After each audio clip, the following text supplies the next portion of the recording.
Hello friends, कैसे हैं आप सब।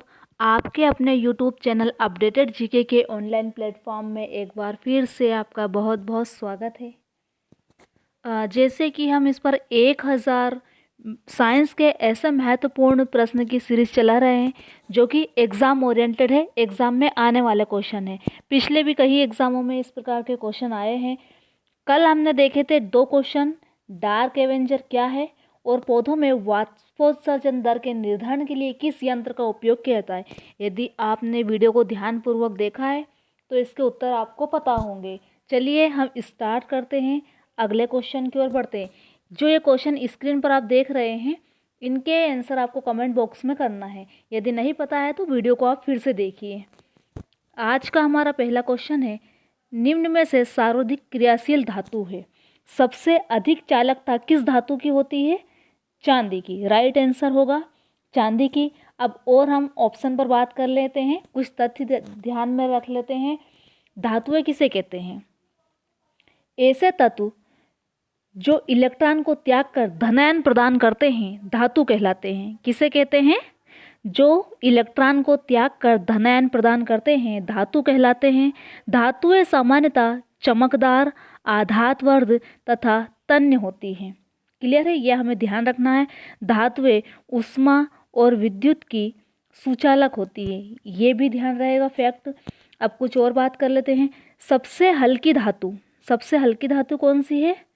लिथियम। लिथियम सबसे हल्की धातु है। सबसे भारी धातु की बात की जाए तो वो ओस्मियम है। क्लियर है।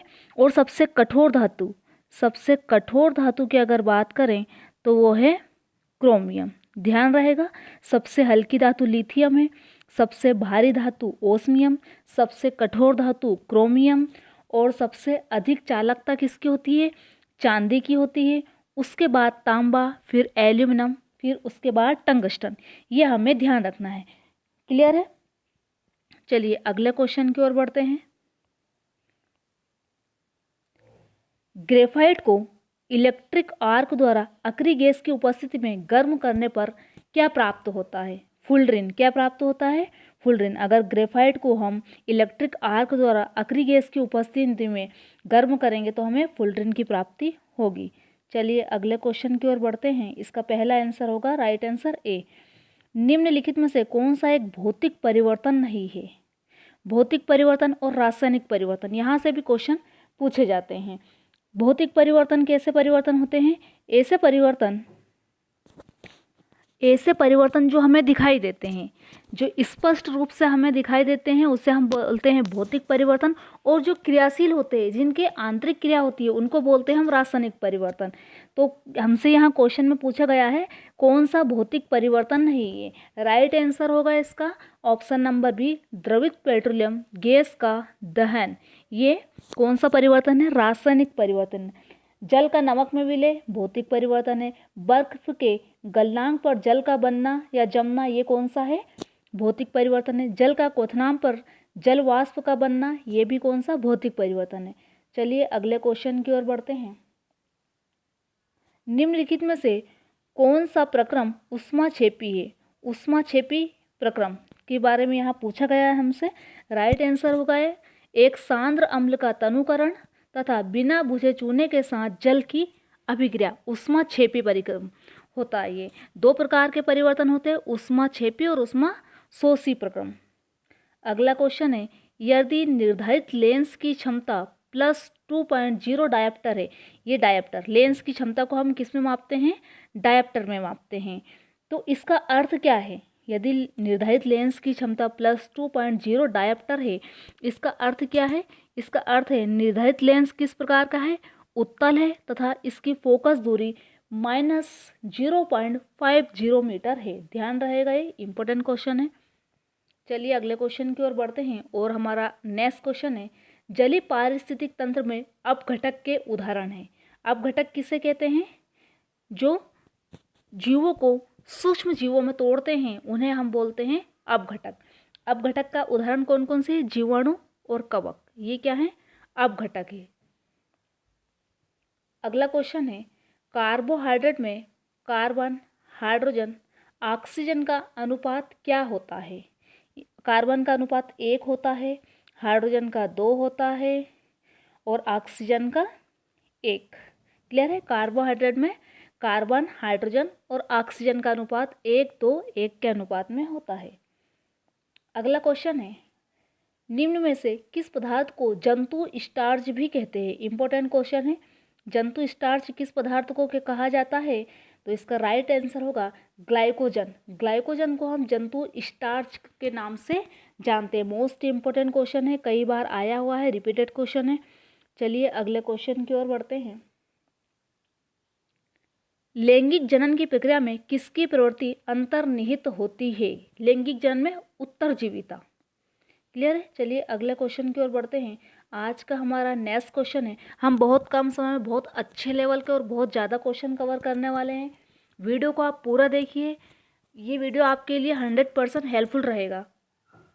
इस प्रकार के ही क्वेश्चन आपको एग्जाम में दिखाई देंगे। मेंडल के द्विगुण संकरण प्रयोग के दौरान F2 पीढ़ी में प्राप्त लंबे एवं बौने पौधे का लक्षण प्रारूपी अनुपात क्या है? जब हाई लेवल पर क्वेश्चन आते हैं तो इस प्रकार के ही क्वेश्चन पूछे जाएंगे। क्या होता है F2 पीढ़ी में? जो मेंडल ने अपने प्रयोग में द्विगुण संकरण प्रयोग किया था, उसमें F2 पीढ़ी में प्राप्त लंबे एवं बौने पौधे का जो लक्षण प्रारूप का अनुपात था वो था 9:3:3:1। चलिए अगला क्वेश्चन है हमारा, निम्नलिखित में से किस वैज्ञानिक ने प्रयोगशाला में अपचायक वातावरण में अमीनो अम्ल जैसे कार्बनिक यौगिक का संश्लेषण किया था? इंपॉर्टेंट क्वेश्चन है, अच्छा है, लेवल का क्वेश्चन है और दमदार क्वेश्चन है। किसने किया था? हेराल्ड यूरे एवं स्टेनले मिलर ने। ध्यान रहेगा, इसका राइट आंसर है ऑप्शन नंबर सी।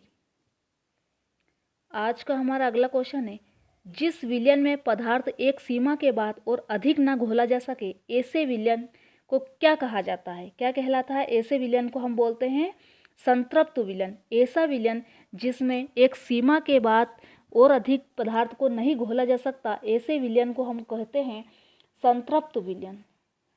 अगला क्वेश्चन है, अब आपको यहाँ पर चूज करना है, कुछ यहाँ पर दे रखी है ग्रंथि और उससे स्त्रावित होने वाले हार्मोन के बारे में हमसे यहाँ पूछा गया है। थायराइड ग्रंथि, थायराइड ग्रंथि से थायरॉक्सिन हार्मोन का स्त्रावण होता है। पहले का आंसर होगा 2 थायरॉक्सिन। अग्नाशय ग्रंथि से इंसुलिन हार्मोन का उत्सर्जन होता है।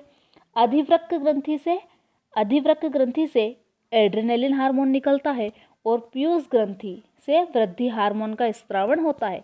तो यह हमें ध्यान रखना है, कुछ ग्रंथि दे रखी है, थायराइड ग्रंथि थायरॉक्सिन हार्मोन, अग्नाशय ग्रंथि से इंसुलिन हार्मोन, अधिवृक्क ग्रंथि से एड्रेनलिन हार्मोन, पीयूष ग्रंथि से वृद्धि हार्मोन। अगला क्वेश्चन है, यदि प्रतिरोध को दोगुना कर दिया जाए तो विद्युत धारा पर क्या प्रभाव पड़ता है? यदि प्रतिरोध को हम दोगुना कर देंगे तो विद्युत धारा पर क्या प्रभाव पड़ेगा? विद्युत धारा आधी रह जाएगी उसकी। क्यों रह जाएगी? क्योंकि किसी प्रतिरोधक से प्रभावित होने वाली विद्युत धारा उसके प्रतिरोध के व्युत्क्रमानुपाती होती है। ये ध्यान रखना है, वो कॉन्सेप्ट में भी पूछा जाता है। किसी प्रतिरोधक से प्रभावित होने वाली विद्युत धारा उसके प्रतिरोध के व्युत्क्रमानुपाती होती है।